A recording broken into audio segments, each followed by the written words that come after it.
All right, we're a couple minutes past the hour, so let's go ahead and get started. Welcome everyone to today's webinar. This is My Path to Preservation with HABS photographer Stephen Schafer. My name is Lisa Versace, and I'm the Programs and Engagement Manager here at the California Preservation Foundation. We are a 501c3 nonprofit organization providing statewide leadership, advocacy, and education to ensure the protection of California's diverse cultural heritage and its historic places. Our work is made possible by the generous support of our members, donors, and sponsors. Recording in progress. Today's program is brought to you by our annual education sponsor, Wisjani Elsner, as well as our program sponsor, Groundwork Preservation, LLC. We are joined today by guest speaker Stephen Schafer, known to his friends and colleagues as Schäf. Schäf is an architectural photographer specializing in archival, large format black and white photography. He'll be further introduced by today's moderator, program sponsor, and education co-chair Gretchen Hilliard-Boyce. Gretchen is a historian preservation planner with over 20 years of experience working in the private and public sectors, and is the founder of Groundwork Preservation, a cultural resources consulting practice providing a full range of historical and cultural resources consulting services. Gretchen? Thanks, Lisa. Hi, everyone. Thanks for joining us today. I have the great privilege of introducing my friend, Stephen Schafer. We just learned that the proper pronunciation is Stephen, not Stephen. So we all call him Schäf, and he's known as Schäf, but you heard it here first. My mom will be proud. Your mom will be proud. But as Lisa mentioned, Schäf is an architectural photographer and longtime contributor to the Historic American Building Survey, or HABS. His work has taken him to over 20 states, including Guam, and appears widely in the Library of Congress through the HABS, HAER, and HALS collections. He's also the lead photographer behind Preserving Los Angeles and a passionate preservation advocate who restored his own 1881 Victorian farmhouse. So thanks, Schäf, for joining us today, and I will let you go ahead and get started. Great. Thank you very much. I see Dylan is on the line in the notes, and my cat decided that she wants to help. All right, sorry. Oh. Okay. Yeah, my name is Steve Schafer, Stephen Schafer. Schäf. Everybody just knows me as Schäf. And I am in Ventura, California. I wear many hats. I'll just go ahead and jump right into the slideshow, and it'll sort of explain the many hats, and then we can get into all kinds of questions if anybody has questions. And I'll just start this with the caveat that don't try this at home. I am a trained non-professional, and it just sort of all worked out this way. So give it 25 years, and maybe it can work out this way for you. So let's do the share. Desktop, Keynote, share that. All right, that looks okay. And we'll hit the play button. All right, Gretchen, Lisa, does that look groovy? Yes, you're good. Onward. Okay, moving on. I'll start with this great quote from David Plowden, a fellow photographer that I love. It is well to remember that nothing was ever done in the past, only in someone else's present. So I've been thinking a lot about this, or philosophically thinking about photography, because I am documenting the past, but I'm documenting it as it looks today, and I'm technically documenting it for people who aren't born yet. That's the viewing public that I'm hoping to serve. So my photography is most meaningful after I'm dead, which is a little morbid maybe, but it's an interesting way to look at things. You sort of look back and say, what are people 1, 2, 3, 400 years from now going to see in these photographs? So anyway, when I started my photo business, this was the present. It was very high tech and cutting edge, and I had a fax machine and a Rolodex, and we were working on DOS 2.0. So the present is an ever moving subject. And back in the late 1990s, I was doing commercial photography. I had a studio, and I photographed colorful high tech stuff like VHS tapes and CDs, which were brand new. But there was not yet a preservationist bone in my body. I photographed people and places and products, and all the work was on film, which is very hipster now, but the internet did not exist yet, and most of that work will probably end up in a dumpster someday.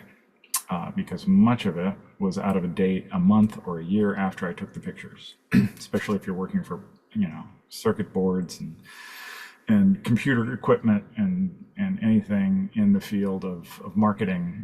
You're constantly shooting the next new thing.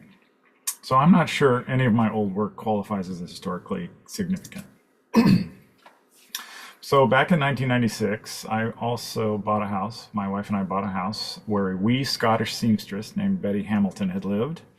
Our friends thought that Betty's old house was a teardown, and it was pretty rough, but we didn't tear it down, and our education in preservation sort of began at that point. And this is never a good sign.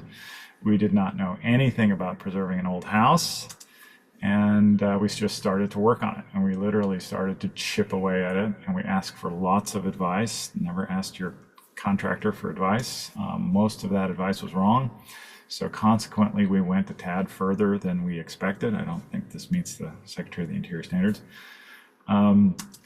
But rest assured that it all came back together. It's an 1881 farmhouse, folk Victorian farmhouse, and we have the splinters to prove it. And here I am in the attic of that house. So if you're looking at the very top gable, that's me right now. And so now we're the stewards of this house, just like Betty had been for 51 years. We've now been in the house since 2001, and someone will hopefully come up after us and steward it some more. Along the way, we also ended up with all of Betty's stuff. So furniture, photos, clothes, purses, shoes, dentures, dainty bits, etc., etc. And we didn't really want a house full of a stranger, like grandma's stuff. So, but we really wanted Betty's photos of the house, and there were some things that we really cared about. So we sold lots of Betty's stuff in a giant yard sale, but we still have her sewing machine in the parlor, and we still use her silverware and this little flippy calendar every single day. So after we moved into that house and rehabbed it in 2001, about that time I heard the city of Ventura needed photographs of an old ranch. And so I read the RFP, which said they needed HABS photography, and I quickly went to Ask Jeeves on AOL and searched for HABS. I now know every acronym there is to know in the preservation world, but at the time I had never heard of HABS. So after I got the project, I found out I was photographing Thill Ranch, which had an old folk Victorian farmhouse similar to ours, also from the 1880s. And that ranch also had a newer craftsman house from the 1920s, and outbuildings and a chicken coop and a pump house. But my favorite building was this beautiful walnut dehydrating barn. It had been a walnut orchard. It's all made of redwood. And I love the sort of careful consideration and honesty of the HABS process and the photos and the outcome, the tactile quality of it. What I didn't really like was that everything on this site was demolished as soon as the photos were delivered, and it's now Ventura's sports park. So not optimal, unless you're a swimmer. Ventura was changing. This is the 1941 Mayfair Theater in Ventura by architect S. Charles Lee. The show starts at the sidewalk, and it was gutted by fire in 2002 and demolished under a CEQA negative declaration in 2004. And this was the impetus in Ventura to create a preservation group. I wasn't a founder, but I began to volunteer, and it's currently called the San Buenaventura Conservancy for Preservation. The Conservancy fought to save the Wagon Wheel Motel in Oxnard in 2009. We did not prevail in the Court of Appeal, but I did learn a lot about CEQA and historic resources. And by 2012, I was elected president of the Conservancy, which I am now. So back to what I'm doing for a living, I'm no longer in the studio. I've closed my studio. I've adaptively reused, you could say, my photography education to do architectural photography. And then I'm also seeking out HABS jobs. And architectural photography is all about big and beautiful and colorful and, a lot like the marketing photography. So my goal in color architectural jobs for live architects was to make the development look as good as it could look. So this Target store became, this twilight view with people in the Starbucks and people going up and down the stairs. Most of those people were my assistants. Cars driving in and out and looking really busy at the perfect time of day, right? And same thing if it's the twilight view of Francisco Park in San Francisco, where I tell the architect, go down there and stand on the stairs because I need a human being, right? Or this photograph, a glowing photo of Michter's Fort Nelson Distillery, where we've turned on every single light in the building and we've gained access to the building across the street so that we can shoot it at eye level. These are the colorful photographs, but I was actively pursuing HABS, HAER, and HALS photography. So what the heck is that? So I like to say that I do work for live architects and dead architects. And the color stuff is for the live architects, and the HABS stuff is for the dead architects. Technically the live architects are going to be dead architects, but it's not, let's not put too sharp a point on it. The Historic American Building Survey, the Historic American Engineering Record, and the Historic American Landscape Survey are the programs that I do work for. I'm a contractor. I'm not actually employed by the National Park Service. And we're documenting American heritage, and it all ends up in the Library of Congress. So HABS is sort of accidentally, it's not only a documentation program, but it's the nation's first historic preservation program. It's founded 33 years before the National Register of Historic Places, and it's got over 500,000 photos, 43,000 sites. It was basically started as a jobs program for men in hats. It was under FDR in 1933. Unemployed architects were put to work documenting America's heritage. And from the beginning, it endeavored to be a complete resume of the builder's art. So it wasn't just, the best buildings, but also the most important. But the program was only expected to last 6 months, and here we are in its 91st year. This Historic American Engineering Record was formed in 1969, the same year I was formed. An era when mines were closing and steel mills were being shuttered, and the goal was to document bridges and tunnels and canals and roads and industry and our built technology.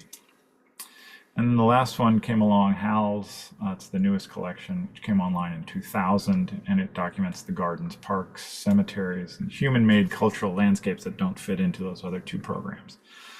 So these are the documentary programs, and all of that work ends up at the Library of Congress. It's all in the public domain. It's available online to anyone, everywhere. It's very popular for kindergarten through 12th grade students. It's the most downloaded collection there. And it should be keyword searchable and downloadable forever. That's the plan. And so how long is 500 years? That is the negative life expectancy that we are shooting for. And if you think of what was happening with Michelangelo and Columbus and Da Vinci, that was all about 500 years ago, give or take, right? So with these photographs that I'm taking today are meant to be viewed in the 26th century. That's 16 generations. So I like to joke that I'm making work that's readable by your great, great, great, great, great, great, great, great, great, great, great, great, great grandchildren. And they won't need an obsolete piece of machinery to or computer to look at it, because you can literally look at the HABS negatives or prints. And in contrast, the photos on your phone may not last until your next phone, so be careful with your phone. Since my very first HABS project at Thill Ranch, I got to know people in the preservation industrial complex, people like Gretchen, and I have now done well over 100 HABS, HAER, HALS surveys all over the country. So sometimes it is who you know. Here's some highlights. The Ahwahnee Hotel in National Historic Landmark in Yosemite, recorded in the summer heat with all the bugs and the instructions not to disturb the tourists. San Quentin Death Row, recorded last year after all the residents were moved to other California prisons. Phones are not allowed, neither are usually cameras. Our survey squad was granted 2 days inside the empty East Block. HABS survey to record Cornell University's Uris Library and Tower in Ithaca, New York. This was prior to an extensive restoration of the stone exterior. HABS survey to record the Ennis House, designed by Frank Lloyd Wright in 2010, over 6 days. HABS survey to record the Pacific Telephone and Telegraph Building in San Francisco, San Francisco's first skyscraper prior to its rehab. HABS survey to record the Kaufman Desert House, designed by Richard Neutra in 1946. 12-hour days and 95-degree heat in Palm Springs over 3 days. Dawn to dusk, that's the dawn shot. A HAER survey to record Bixby Bridge on Highway 1. HAER survey to do NASA Ames Research 7x10 wind tunnel from 1947. The scale stick that I usually use in photograph didn't really work as well as a human scale in this. This is my most recent HALS survey to record 3 miles of Market Street in San Francisco, which I think I can credit Gretchen for getting me on the team. 209 views over weeks of field work, recording the streetscape, sidewalks, plazas, street trees, and the canyon of historic buildings, from the Ferry Building to Octavia Street.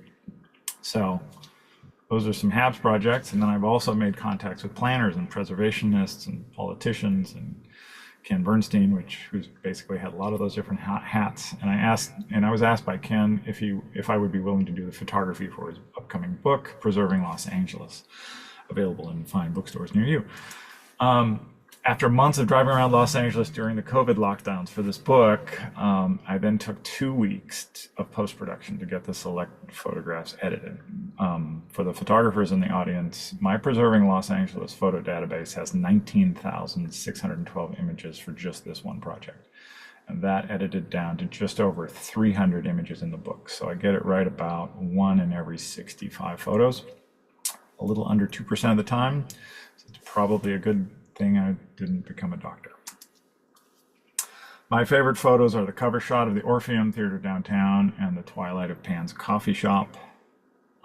Both of those took hours and hours to set up, and they're mostly honest. Those people might not have been walking on that sidewalk exactly when those cars were passing, but for the most part, these are somewhat honest photographs. But I went to hundreds of places in LA, sometimes recreating historic views, and while it was important and rewarding project, I do not mean that at all monetarily. I spent more money on gas than I made on the book, but it is still something I'm very proud of, and I would do it again because it's an important book. So so in all that, how honest is a photograph? The intent of photography really matters, and I'll sort of leave you with this lasting concept, which is, while the moody dawn view of the Kaufman House might make a good cover for a magazine or a good cover for a book on Palm Springs, a documentary photograph should illuminate the subject and record the resource. If I take a step back and shoot a wider photo that's more well lit, I can comprehensively tell that story better. And at the same time, we're documenting in many views. So this might be the most boring photo ever taken of the Kaufman House, but it shows the air conditioning that allows this rehabilitated house to function in the Palm Springs heat. So, in order to understand the entire resource, I need to create a comprehensive record, including the guts of the place, the stuff that's, proverbially backstage. And HABS photography records these textures and patinas and scales and context probably better than they're covered by the written word or drawings, the lines or the descriptions of the buildings. You can really see what a place looks like. And I strive to acquire maximum data, so sometimes we're using scales and exposing the changes over time, repairs, alterations. So this is the smallest building I've ever photographed, and no matter if the subject is a tiny structure for measuring water or Frank Lloyd Wright's falling water, I need to record it in an accurate and credible way. My surveys of the past must include as much data as possible so that folks in the future can use my photos as trusted documents. So I'll sort of leave you with this. History never looks like history when you're living through it. It always looks confusing and messy, and it always feels uncomfortable. And it's always interesting to look back at it, which, a famous photographer, Walker Evans, was also really interested in how photographs would look in the future. So anyway, after restoring a wee Scottish seamstress's house, I became invested in a historic property. After doing a HABS survey, I became interested in historic documentation. And after seeing historic buildings torn down, I became involved in preservation advocacy. And it's funny because I didn't really care about history until we bought Betty's old house. And I didn't plan on doing what I'm doing today. But that's how I ended up on my truck. So take it away, Gretchen. All right. Thank you so much. I always learn something new about you every time I see you present or talk to you. Oh, where to start? We have I have a couple questions first, and then we'll jump into the audience questions. I feel like what I've seen Did not prepare. It's okay. I'm going to put you on the spot. Yeah. I feel like some of the examples you showed, and also my experience of working on like HABS, HALS projects, is that a lot of the projects are mitigation. And Mm. so, as you said, a lot of the properties end up getting demolished. And I just wonder, like, how do you live with that? How does your advocacy work like counter that? Like, how does that feel? Because that must be difficult in some ways. It is. It's difficult on a conceptual level. I've sort of created these imaginary lines at the county line where it's like, well, I'm advocating for Ventura County history, and for years and years, I was sometimes the reason that somebody who was demolishing a building would be required to do HABS photography, because I was on the Cultural Heritage Board, and we would create mitigations for demolitions, and so it was always unethical to then say, and by the way, I'm a HABS photographer, hire me. So all of the other HABS photographers in Southern California worked here in Ventura County much more than I worked in Ventura County. But we are also the last person on site. So I have been called the Grim Reaper of photography. And the building is absolutely decided, and to the point where everybody knows it's going to be demolished by the time I get there. So when I am in San Francisco, actually some of the San Francisco buildings were not demolitions. But when I'm, outside of the county shooting a HABS job or hair job, and it's getting demolished, there's no point at which I can get involved anymore. I can just do the best possible job of documenting it and giving it the ability to live on. And you just never know. I mean, I've photographed a sewer treatment plant in Santa Paula that ended up accidentally being historic. So it doesn't necessarily mean it's a beautiful building, but like I say, on the consultant ladder, I'm the last rung on that consultant ladder. It's like, every company calls, and then I'm the guy that basically says, I'm looking at my film. I shot your building last week. The film looks good. You can start the bulldozers. Because the writing and the printing and the can all be done afterward. The measuring and the photography has to be done with the building still standing, right? And everybody's in a hurry, so I'm the last guy to see the building standing sometimes. Me and Al White, who's scanning them on his laser scanner for Acquire. We're working on projects together, and it's like, all right, that's it for this one. So Yeah. so it's almost like poetic in a way too, even though it's also sad. Yeah. Okay. So I mean, you're working on projects too. Same thing. It's like it's for everybody in the preservation. It's like we don't hate preservation. That's not why we got into this. So everybody's like, wah, wah. Mm-hmm. Yeah. Yeah. It's just the realities of like, if you're working in the field, there are a lot of projects that are driven by CEQA and mitigation and Section 106 and all these regulatory compliance things. Yeah. I have another question. Just, I'm in the field. I know there are not a lot of people that do what you do. And curious if people, like maybe emerging professionals, if they were ever interested in getting into this kind of work, especially the HABS, HALS, documentary photography, like what would they need to do? Like, do you need to go to school to be a photographer first? And then, or do you feel like this is something someone can learn? Do you need to find a mentor? Like what would you recommend to people if they wanted to break into this field?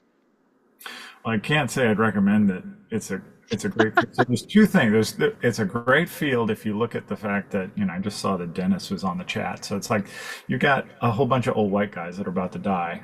So there is definitely going to be a vacuum for documentary photographers. But on the other hand, they're probably going to be updating the standards to digital, and then it will open, this very arcane thing up to a lot of other photographers. And then so suddenly it's like, well, yeah, there's not a lot of competition, so that's on the plus side. But on the minus side, there could suddenly be a flood of competition. So it could go from, I don't know, Dennis, what is it, 20 photographers in America that are doing this, maybe 10 that are doing it seriously a lot, and most of those are in California because we create a lot of CEQA mitigations. I mean, I'm going tomorrow to Dallas, Fort Worth to photograph a building, right? So we do get out there. but yeah, it's not a thing I can recommend. I think you could probably start doing it just as a full-on hipster. You don't have to go to have school and have training and all that. You just really love to take pictures with a camera, and you get to the point where you're consistent and good. But then you have to find, people in the preservation industrial complex that will trust you, because they need this building documented, by somebody who's got $4 million worth of insurance, and can do it in 2 days and can deliver the job, and they're willing to pay for it, but they're not really willing to try out the new guy, right? So because it's just Yeah, because you can't mess it up, yeah, right? Like you it's the can't mess it last up. They shot. can't Yeah. send me back out there. I mean, I have done jobs for people who messed it up, because but so there's not really a grand desire to try out, your nephew with a 4x5 camera. So yeah, there's basically conflicting things at work there, right? There's a lot of there's my cat in the background trying to be a star. There's not a lot of work. There's not a lot of photographers. There's fewer photographers every year. There's photographers retiring. There are a few photographers online. We have a little HABS group on Facebook where we talk about HABS things, closed group. And there's some people who are, trying to get into it, trying to break into it. I've done my first HABS job. I've done my, third HABS job, and that's very encouraging. But, I can't tell you that it's going to be a good long-term career. Okay, interesting. Yeah. Not the answer I was expecting. No, yeah, it's it's tricky. I mean, as soon as they open it up to digital photography, depending on where that level is, 1,000 photographers will be able to do HABS jobs, maybe 10,000 photographers, and so competition goes from 0 to 10,000. Yeah, I know Melissa asked a question about that, if they are allowing digital. I know I've heard that they'll accept it, like they'd rather have it than have nothing, but it's not a replacement currently for the large format. Is that correct? They actually won't accept it because they have no workflow to accept it. So they're working, even the photographer at the Park Service who has been shooting on digital for a few years to get all the kinks worked out of the hardware. It's like, all right, he's got a $80,000, 150 megapixel camera, and he's going out to document these really important buildings. And so it's documented and in the can, but they don't have a pipeline in order to get it to the Library of Congress. So it's every job he has done on digital is still on a hard drive, not ingested into the HABS program. So that's still, and even if they do go digital, you'll still be able to do it on 4x5 film. The idea is that, there may be a 10-year transition. I'm not suddenly out of a job, but I will have to sort of decide, all right, do I want to continue to shoot film, or do I want to buy an $80,000 camera, or are they going to allow, a $5,000 camera or a $10,000 camera? Those questions are still up in the air. Yeah. Interesting. Okay, good to know. All right, going to some audience questions here. Matthew's asking, do the photographs you take in public spaces often require composition or splicing photos together, such as your streetscape example for the book? Streetscape example.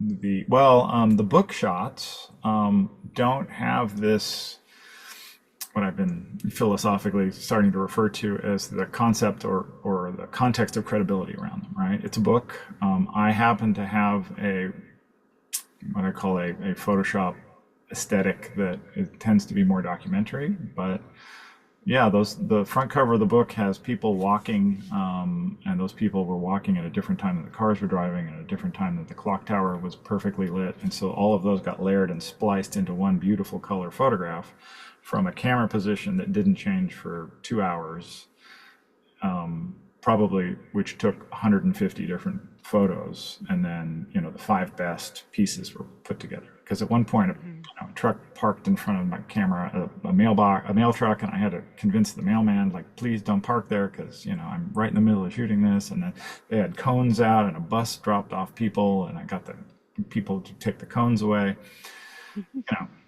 So yeah, there's no honesty implied in any photograph that you see in color on the planet, I think now, unless somebody is either in a press association and has told you that it's a true press photo, or you're operating in a context of credibility like HABS, where it's like we are bound to photograph what's there right now. So for HABs though, you're not allowed to splice or There's no retouching. There's, it's like if I see a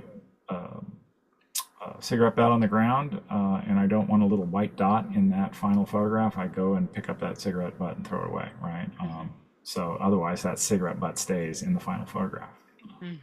Yeah. And then there are other philosophies that I sort of apply to myself. Like I don't want to shoot a new building, or sorry, a historic building with a 1957 Chevy in front of it, where people look at this black and white photograph and they're confused, right? Because I'm going to be dead, and in 200 years they're going to like, is this shot in 1957? It's like, I would be happy to shoot that building with a 2013 Prius in front of it, because that's the context of what was happening at the time, right?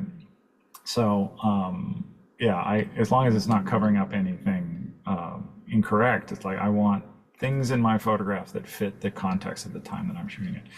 And the early architects were actually told when they first were sent out to shoot the California missions during 1933, they were said, don't imply the parts of the missions that are collapsed. Like, draw the adobe bricks collapsed. We don't want you to, guess what the mission used to look like. And, I sort of apply that same thing in photography. I'm not trying to make it look better than it is. Yeah, that makes a lot of sense. I know from talking with you too that you spend a lot of time waiting for the light, waiting for the right weather, planning your site visits around the weather and the time of year, and like how much of that is involved. I mean, it must be a lot of your time. Yeah, I mean, there's definitely a flow you can do when you're delivering the photographs. You have this order. It's like these wide context views, and then narrower views, facades, and then details, and then interior views, and then. But we don't shoot them in that order, right? I'll arrive at the site and I go, all right, these facades are facing east, and the sun's coming up in the east. We're going to shoot all these facades, and then it's going to go west, and then we're going to go to the back of the building. We're going to shoot all those facades. At noon, when it's the light's really harsh, we're going to go inside. We're going to shoot the stuff in the middle. But then it gets all rearranged when we deliver it. So, I have apps on my phone. I can sort of point at the sun. I know where it's going to go. I know where it's going to come from.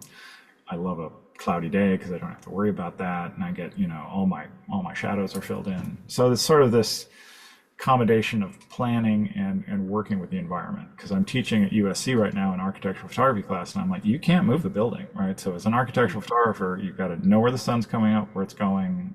You have to deal with what's happening. You can't, like in product photography, all those old photographs, I just on the tabletop would move the subject, and then I'd move the light. Subject, it's like neither of those things are true in architectural photography. It's like the light's doing that, and the building's staying there, and we just got to deal with it. Yeah. A question that's kind of related is, how do you approach the number of views necessary to capture a place or a site? Yeah, so I have some slideshows that are like 45 minutes long where I actually will walk through that and say this takes this many days and so on and so forth. But it comes down to, usually I'm working with somebody like you who's an architectural historian, or somebody in the field who's like, we've established that this building is super important. And so because it's super important, and because it's important for these things, we're going to shoot this many photos of it. So I flew to Guam to shoot a water tower. The water tower was sort of contextually important for where it was built, but it wasn't a special water tower. So we shot 10 photos of a water tower, but at the same time, I've shot 50 photographs of a house, right? Because the house was really important and it had all these details. Or we'll photograph, shots of a bridge, and we'll really try to explicate how is that bridge built. And those things are important because that bridge is going away. Yeah, it depends on every resource, and I'm usually working with an architectural historian to tell me. Otherwise, that's not the case tomorrow when I'm going to be in Fort Worth shooting this little house. But I did call the NPS office and go, does 12 shots look right? Because it's a tiny little house, and it's just a contributor to a district, and it's not the most important thing in Fort Worth. She's like, no, 10 or 12 sounds right, So yes. So there's like a lot of planning and scoping. Like I know for Better Market Street, you and I had a lot of conversations about like just realistically, like what's the minimum that we need to document this place? Because it could be hundreds and hundreds and hundreds of photos, and we kind of like had a budget and That like, here's what we think we need at minimum, and I'm And sure you get 200, I more. mean, you can document it with 100, but at some point you start missing things, right? Because Hmm. if you need to document all the fire hydrants and all the curbs in your, and most of the buildings that make up the streetscape, Hmm. and because those things are changing, right? They're changing the sidewalks, they're changing the paving patterns, they're changing the bricks and the things you don't even really look at because they're underfoot. It's like, well, yeah, we have to comprehensively find each paving pattern and each type of, bump out and every type of tree well and every type of fire hydrant, and there are two, right?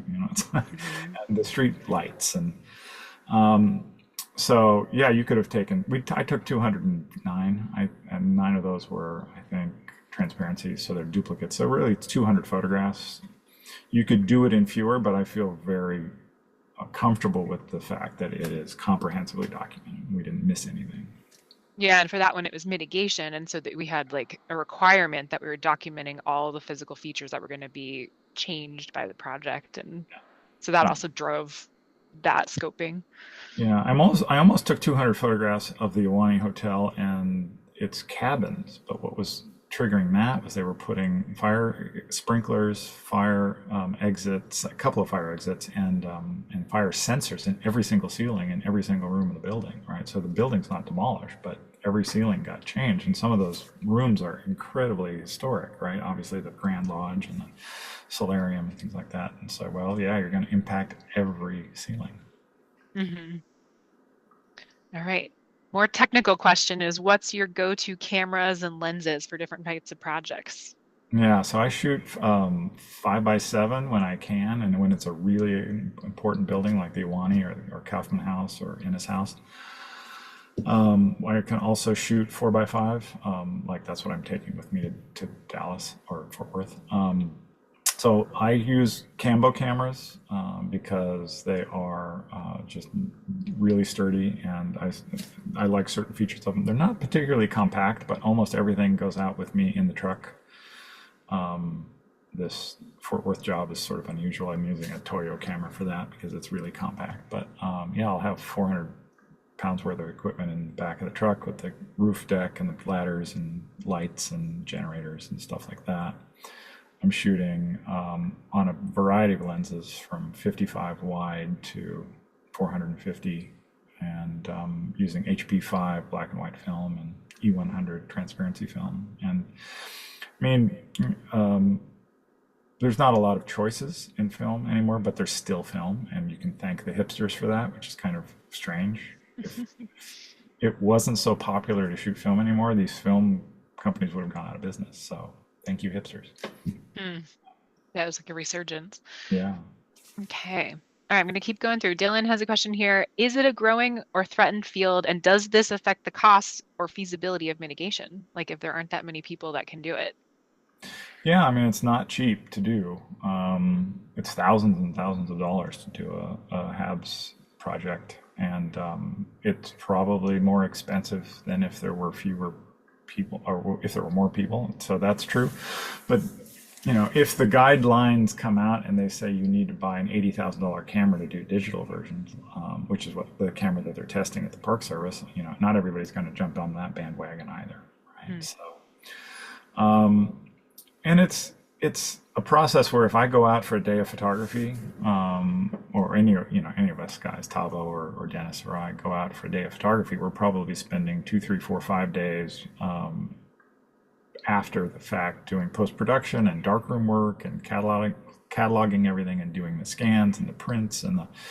So it seems like, wow, this is a lot of money for, just a day of photography, but it's like, it's probably going to be a week of work, and then all the reviews go back and forth. And I have projects here on the shelf that, are still in review after 4 years.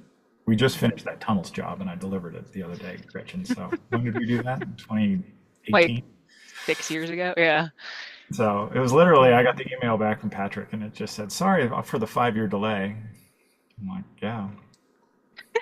Well, they can't demolish it until they have your photos. Yeah. Well, I think we Um, already have, but yeah, yeah. somebody. That's interesting. It's making me think about like what is your like weekly, monthly schedule look like? Like I'm sure you're out in the field a lot, but you're also doing a lot of post-production. Like just give me a snapshot. Like how many site visits do you do in a year? Well, I might only do, 6 or 7 or, HABS jobs in an entire year. Sometimes I do a lot, but I mean, Mhm. that's, and some of them are small and some of them are like week long or multiple day shots. I mean, this turnaround to Fort Worth is going to be, 48 hours. I'll be back on Thursday. So, but then, yeah, all of that stuff gets produced and then everything gets sent out. And there's a lot of waiting. I am shooting for Live Architects. So they're calling me and saying, hey, we just finished a project and it's this veterans housing program. Can you come out and shoot that? I'm teaching on Thursdays at USC. I, am doing president of the conservancy stuff, which I don't get paid for. And yeah, there's occasionally I'll do other photography on other projects. It is very much a mixed bag of different inboxes. Mhm. Yeah. Okay, Dennis has a question here. What about places that don't get documented at all because they're going to be adaptively reused so the story never gets told? Yeah, I mean, Dennis and I and all these people are like, we're seeing it. It's like you see buildings. It's like, God, that really should have been documented before they started messing with it because it's going to look very different and be very different. But they weren't required to because it didn't actually trigger the demolition, the big D. And sometimes I'm documenting stuff because it just needs to be documented and nobody's paying me. So there have been projects which is like, oh, I really need to do this. Some train depots out in Rhyolite train depot. I got asked to do that. I'm like, all right, well that sounds like an adventure. I have time this summer or last summer to run out to Rhyolite in the middle of nowhere. And yeah, I mean, sometimes it's just triggered and it's checking the box. They have to do it. It's CEQA or 106, and sometimes it's just like, no, I can shoot that. Summer solstice is coming, and every time I see my June calendar, I see there's this little calendar box set up on solstice where it's like, go to Bakersfield and shoot the giant shoe because there's a giant shoe out there, and it's not necessarily threatened. But I mean, how many times you get the chance to shoot a giant, duck, programmatic shoe? It's a shoe store. It's still a shoe store, and it's there's not like it's not going to last forever, and it's not really. It's lit best at solstice, first thing in the morning, and it's like I don't really want to drive to Bakersfield, but I will probably this year to just throw a couple of sheets of film at it because it's just so cool, right? And Mhm. it's sort of threatened by its very nature, right? So, yeah. Hmm. That's interesting. Yeah, I do think it's interesting how your preservation advocacy is so wrapped up in everything you do and is what triggered your career in this too. Like, do you want to talk a little bit about that a little more? Just Yeah, I mean that house, this house, this project sort of really made me aware of things, and I love to build, and it was a fun project, and I think all these guys in Southern California, Tavo and Dennis, they've all really have soft spots for historic preservation. I might be at the extreme of that where I really was like, this is cool stuff. And I like people like you and all those folks at CPF, and when we all get together and hang out after the sessions, it's like, well, these are my people.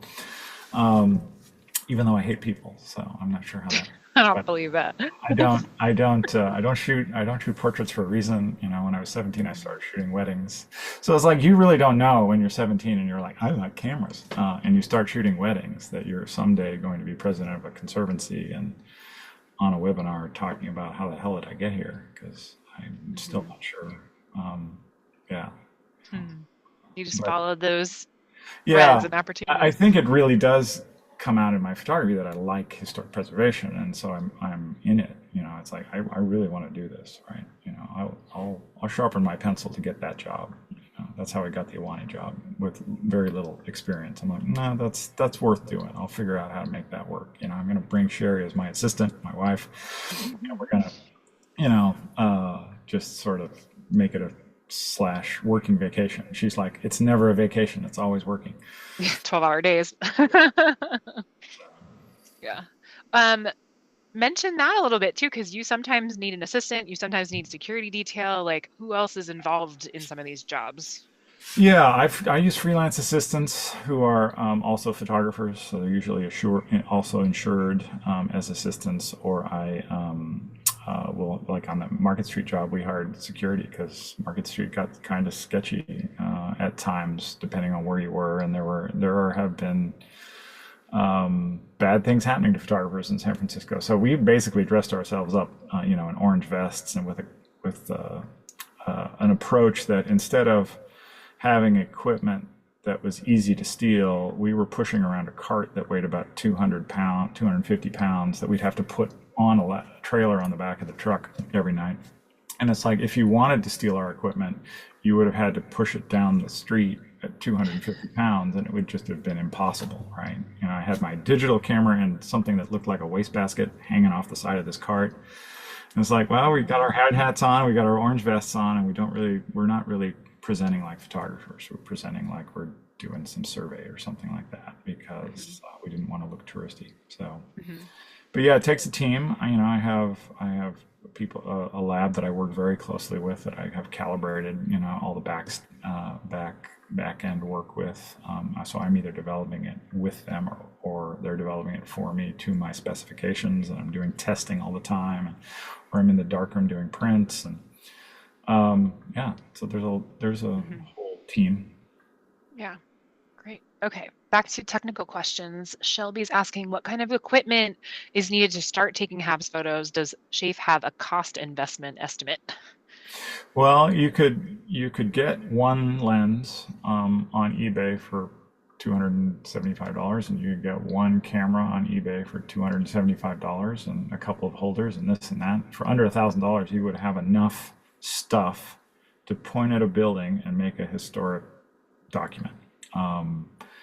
That doesn't, speak to the $60,000 worth of equipment that I go out the door with every time I do a HABS job. But it's a pretty easy in, but they don't really make these cameras anymore. So the reason I'm giving you eBay prices is because in the 80s, 70s, 80s, and 90s, all photography was 4x5 photography. All those cameras still exist, and many of them are pretty manual, durable things. And so, for very little investment, you can break in the door and start doing this. And I have written on the large format photography forum, the way you start is you choose a building that's already on the National Register or that's already documented by HABS in 1933, and you do what's called an addendum. So you go out, you rephotograph it, probably from the same views, and then maybe some additional views, and then you submit it to HABS, and then you can tell your friends that I have worked in the Library of Congress. You have to follow all the rules, and there's 32 pages of rules, it's, all these documents, but that's sort of how you get your foot wet. Nobody's going to give you a HABS job unless you've done a HABS job. So that's how you learn. It's like, oh, I bought the wrong size envelopes, or, it's like, this isn't the film I'm supposed to use, or this lab doesn't know what they're doing, right? So, yeah. Another idea is like the HALS program has, I think they still do it, like a HALS challenge every year with a theme. And it's mostly volunteers that do these documents just to submit, and they give a prize. And so you could potentially look into doing that. You can also do it as a historian. You can do a narrative.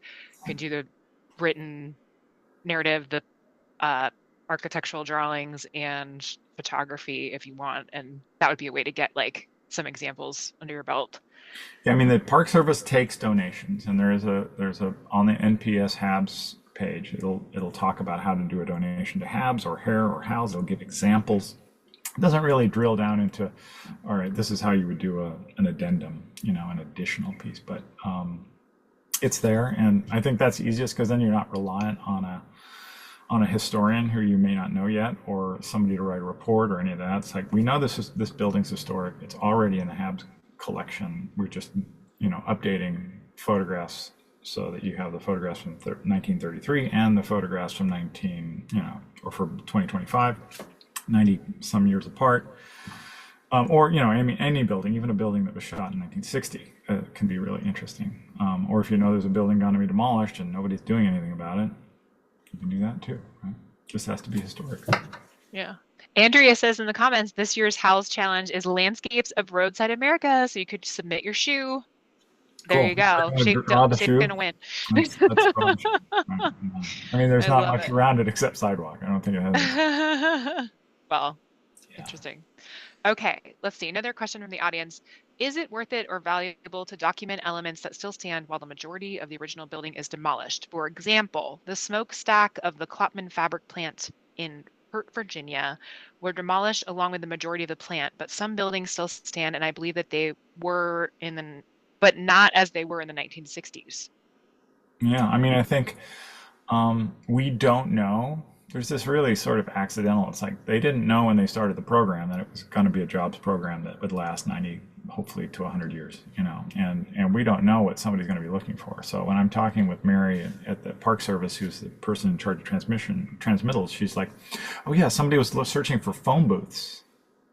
I'm like, oh yeah. And it's like, and so these are all the photographs that we found that have phone booths. These are all the photographs that we have that have elevators. And it's like, you just don't know what somebody's going to be studying in 10 years, but in 250 years, I mean, our world is going to look so different that everything is going to be remarkably, the past, what we're living through right now, where we think we're all high tech, is going to be so remarkably different. So it's worth documenting if it's historic, right? So, and the more significant it is, the more it's worth documenting, right? Because somebody's going to look back and say, well, what did it look like in 2025? We have these old photographs of what it looked like in 1960. We have the photographs of when they were demolishing the smokestacks, because everybody took that picture. And in a way, you can sometimes get some crowdsourced data. Like if everybody photographs Bixby Bridge, you could argue that it's pretty well documented, right? A million photographs, but nobody's photographing these little slave quarters or these little outbuildings or the stuff that isn't pretty. So sometimes that's the stuff that really needs to be documented. Mm-hmm. Absolutely. Brian noted I think you say Lester B. Holland Prize, which is an annual competition for the best single sheet measure drawing for HABS, HALS, HAER. Yes. So I am advocating for some sort of HABS photography competition, which oddly enough, there is more photography in the HABS collection than there is drawings. But since it was established by a bunch of architects in hats, it's always had architectural. It's the Peterson Prize for multi-page documents, the Holland Prize for single-page documents. There's the HALS Challenge, which can include photography but doesn't have to. But there really isn't a HABS, photo challenge. There should be a Jack Boucher Prize. So one of these days, I keep adding. Neat. Okay, there's a question here. Who are your clients? Is it the Library of Congress or building owners? Yeah, so the Library of Congress is where it all goes. They're the archive. The Park Service does not hire me. I haven't had any money come for a project that way. So just generally, it is either a building steward or owner who needs to document it because it's important and they feel it's necessary. Like in the case of the Lovelace Garden in Montecito, which was paid for by the owner, or it is somebody is demolishing it and the developer is being required to pay for it, or there are changes afoot and the city is saying that, a lot of times they're owned by a city or municipality or some district, and so they're paying me, or Navy base. So, I'm out at China Lake, or I'm out at Moffett Field or Edwards Air Force Base, and I'm documenting things, and, I'm getting a check from the government. Because they also need to take care of their resources.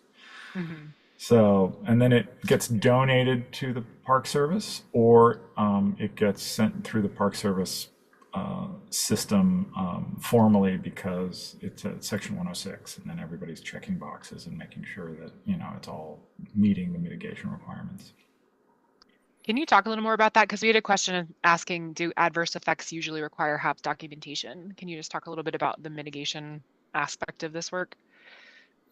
Yeah, so we have Section 106 NEPA, which is saying that, if you're going to make environmental adverse effects in an undertaking, you need to mitigate those effects to the extent possible. And then we have CEQA, the California Environmental Quality Act, which is saying in California, if you're doing a significant impact to a resource, you have to mitigate that. And a demolition can't be mitigated to less than significant, but it can be, you still have to do all the mitigations that are possible. So a lot of times it's like, well, we're losing the building and this does not make up for it, but oddly enough, photography is the low-hanging fruit on the mitigation tree, I often say, because it's like, well, you can photograph anything, and then you get to check the box, that says we mitigated it. It's like, well, maybe not, but it's better than not checking the box, saying, well, we didn't do anything.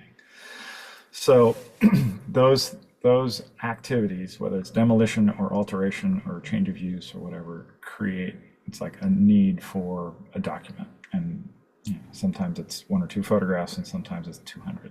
Yeah. So.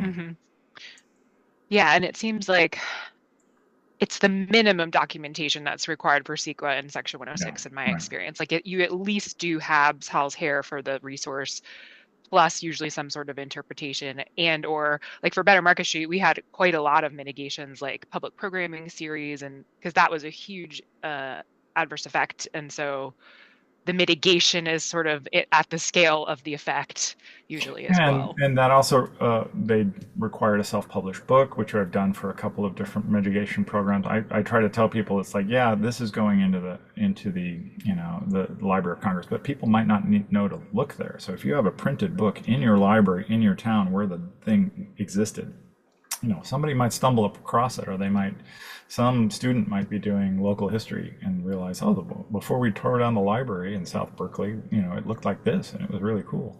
It's like, yeah. So doing those books, which was part of Better Market Street too, is a big piece of it. But yeah, the interpretation and all the other pieces. Yeah, and you're not drawing the drawings in order to rebuild the building. You're drawing the drawings to sort of show how it was built. They sometimes say it's like designing a building backwards, like the as-built. And the photography is like, no, this is what the context really looked like. And sometimes getting across the street and far away from it, where you've got the entire neighborhood in the photograph and little buildings in the middle, is super important, because you really don't know what's going to happen with the rest of the neighborhood, whether it becomes housing or it lives on forever. So those wide views can be really important too. Wow, we're like almost perfectly on time. We have 1 minute left, and I just wanted to ask you if you had any like parting advice, not just for becoming a photographer, but just anyone that's new to our field or interested in becoming, a preservationist in whatever form. Like you've been doing this for a long time. Like do you have any advice? Yeah, buy an old house. That's a good one. I mean, it's like, don't you have an old house too? Yeah. I have a 1980s house that is an old house and is falling apart, but it's not historic. It's like Caitlin and John Haber and all these guys are all buying their old houses, and it's a great way to get really involved in it and then realize, oh, this stuff's really valuable, even on a small level. I mean, this is not a landmark house. This is just a 1881 farmhouse that is got taken apart and put back together. It changed my view of preservation. Yeah. Great. Yeah, Thank you so much. I bought a 1898 house in Napa and promptly Look what it did. started working for the California Preservation Foundation. Look how that you found it's something infectious. I don't know. Maybe it's something in these old buildings. Anyway, thank you so much to Schäf for being so generous with your time today, leading us through your career, and just sharing with us so much, both about your HABS photography and the other photography that you do. I actually didn't know that you did other photography on top of your HABS work. Yeah. So in addition to learning that it is Stephen, not Stephen, I also learned something new today. Of course, thank you to Gretchen for her excellent moderating, as always. For our attendees, we have a number of very interesting programs coming up. I invite you to take a look at our programs page on our website. Next month, we have an inclusive language and preservation planning and documentation program, as well as Q&A with author Catherine Unch about her 2025 book on preventive conservation for public art, as well as in July, presentation and conversation with LA blogger Eitan Rosebloom of Eitan Does LA. Again, the website for that is californiapreservation.org/programs. I recommend you check those out. We'll also be adding several programs to that over the next couple of months. On behalf of myself, California Preservation Foundation, our education co-chairs, including Ms. Gretchen, thank you all for joining us. Again, a huge thank you to Schäf for spending your lunch hour with us, and we hope to see everyone at a program again soon. Thank you. Thanks a lot. It was fun. Thanks. Bye, everyone.